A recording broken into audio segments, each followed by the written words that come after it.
Okay, you may begin.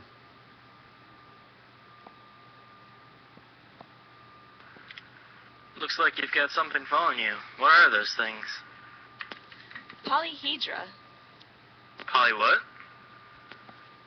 Polyhedra. They're regular-sided geometric shapes. If you just take a quick look at them, you might notice that they look like stars. I've even featured a few of them in some of my works. Anyway, who are you? Are you from around here? My name is Jackson Pollock. I was born in Cody, Wyoming in 1912, and I used to live in Chico, Arizona, but I moved to Long Island in New York to my studio. You're an artist too, so who are you? Yes, as a matter of fact, I am. My name's MC Escher. You might have heard of me. Oh, yeah. What does the MC stand for? Mortis Cornelia, I'm afraid. Ah, I see why you chose to use initials. Where would a name like that even be acceptable? I'm from the Netherlands, born in the late 19th century, 1989. Or 1889. Of course, I had my best years of artwork in the 1920s. My wife and family really kept me going through it all. How's life for you outside of the art business? With all the stress to make new wonders of art, I went to drinking and was an alcoholic for years until I ended my life in 1965 in an epic car crash. That's no good. What about your art, though? What kind of work did you produce? I was regarded as a mostly reclusive artist who used liquid paint and paint pouring as one of my several techniques on my canvases of the early 1940s and created many famous paintings which were during my drip period. Really? So how did you go about it, then? I would use synthetic resin-based paints called alkyd enamels, which are household paints, to drip the paint onto my canvases. I'd let gravity and my emotions take over from then, and many reporters describe my painting process as a majestic dance. What would you call that style? My art fit into the abstract expressionist movement period, where I experimented with the drip style and pouring methods, and where I made most of my famous paintings.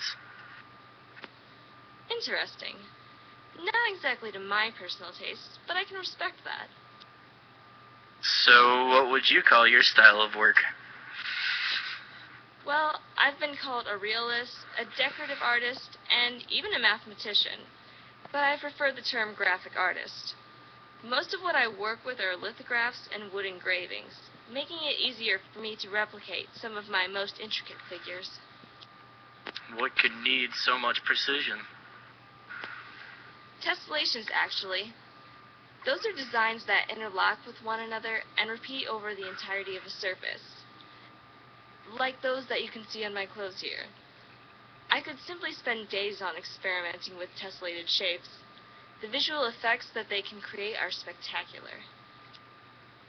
Myself, I laid canvases on the ground, so I'd be able to paint from all four directions, and was even able to walk on them and use liquid paints, along with thick brushes, sticks, and even basting syringes as applicators.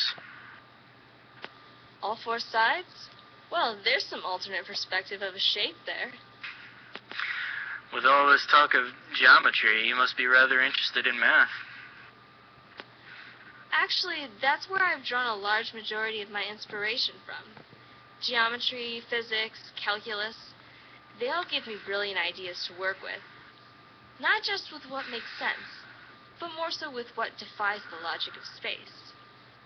What about you? What influenced your artwork? I was heavily influenced by Indian sand painting, Mexican muralists, and also surrealist automatism. From your work, it looks like you take quite an interest in architecture, too. Well, a lot of that really stems from my father's influence. He wanted me to be an architect, but I just couldn't get the grades. Of course, drawing structures certainly was something that I was always good at, but I prefer working with concepts and figures that are physically impossible in reality. Stairs going to nowhere, convex space transforming into concave, leaping connections between interior and exterior building elements. You'd never see architecture like this walking down the street. but its illogical nature is what really makes it so enticing. I've heard that art just doesn't mix with math and science. I'm guessing that you would disagree. Absolutely. That's an absurd notion.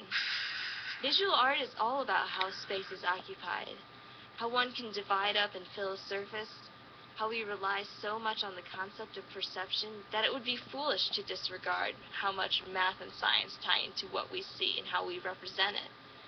Art certainly goes hand in hand with geometry. Would you say that you've had any kind of influence on how people perceive art? I should hope so. Judging by the admiration they seem to have for me, I would say that I've had a profound influence on a lot of logical thinkers, such as engineers and physicists. Mathematicians really opened the door for what I've based my work on, but I don't think they had seen the potential beauty that lied on the other side of it. At least not before I had made a point to show them. I like to think that I've taken a big step in bridging the perceived gap between art and analytical logic.